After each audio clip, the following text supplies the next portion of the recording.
দিয়ে দিয়েছি। আর আজকে রান্না হচ্ছে, দেখো তোমরা নিজেরা দেখে দাও। সবার প্রথমে হচ্ছে এখানে গোটা এলাচ ফোড়নে দিচ্ছি, লবঙ্গগুলো একটু ফাটিয়ে নিয়েছি, গোটা শুকনো লঙ্কা দিলাম। দুধ থেকে দাও, দুধ থেকে আগে একটা এই করে দুধ থেকে দাও।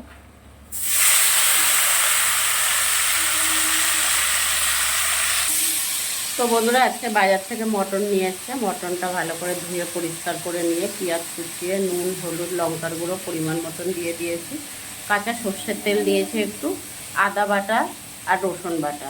আজকের আমি খাসির মাংসটাই হচ্ছে তোমার জিরে ধনে কোনোটাই বাটা দিইনি, আদা আর রসুন বাটা দিয়ে দিয়েছি, না টমেটো দিয়েছি না কোনো কিছু দিয়েছি। আর ফোড়নে যেটা দিলাম সেটা হচ্ছে গোটা গরম মশলা, কয়েকটা গোটা শুকনো লঙ্কা ফোড়নে দিয়েছি। তো বেশ কিছু সময় ভালো করে মাখিয়ে না আছে, কিন্তু মাখিয়ে কিছু সময় যে আমরা রেখে দিই সেটা কিন্তু রাখিনি। দেখো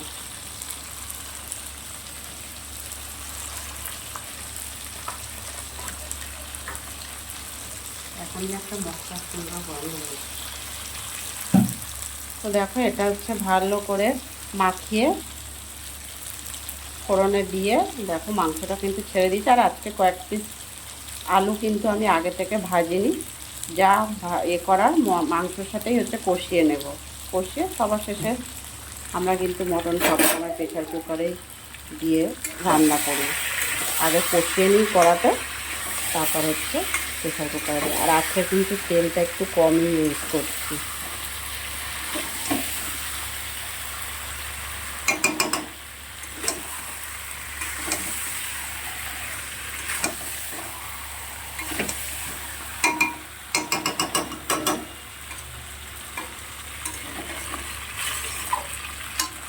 তো চলো মাংসটা ভালো করে কষাই, আবার একটু পরে দাও, জলটা দিয়ে দাও। গামলাতে যে মশলাটা ছিল একটু জল দিয়ে নাড়াচাড়া দিয়ে দেওয়া হলো। এবার মাংসটা আমি খুব ভালো করে কষিয়ে নেব। চলো আবার ঠিক 5 মিনিট পরে ফিরে আসবো। 5 মিনিট পরে ফিরে এসছি, মাংসের কালারটা এরকম এসছে।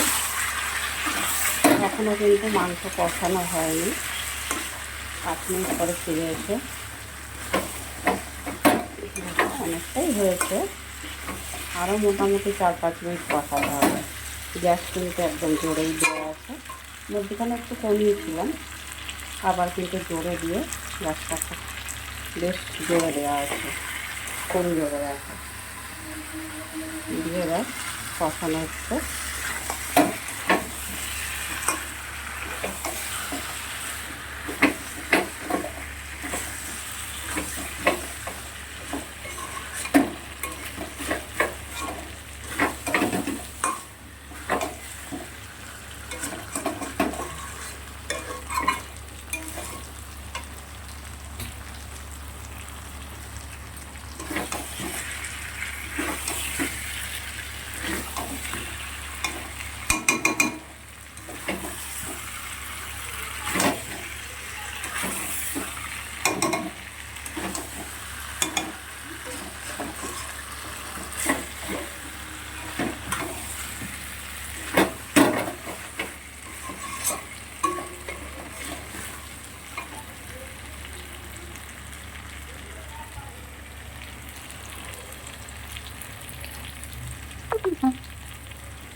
বন্ধুরা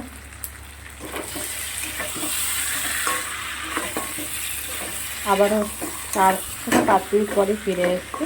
মোটামুটি আমার মাংসটা কিন্তু ভালো করেই কষানো হয়ে গেছে। কালারটা কি এরকম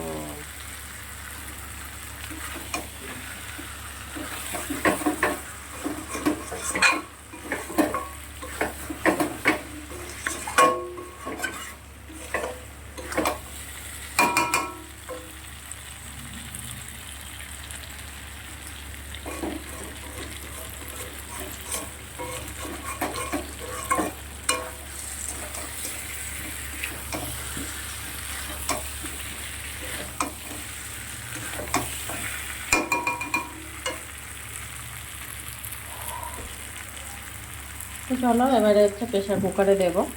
এবার মাংসটা নিয়ে প্রেশার কুকারে দিয়ে দিই। কড়া থেকে প্রেশার কুকারে মাংসটা ঢেলে দিয়ে গরম কড়াতে জল দিয়ে আগে জলটা ফুটিয়ে নিয়েছি, নিয়ে প্রেশার কুকারে ঢেলে দিয়েছি। দেখো ফুটছে কিন্তু। এবারে মোটামুটি 5 থেকে 6টার মতন সিটি মারবো, মেরে নামিয়ে নেবো। চলো সিটিটা মেরে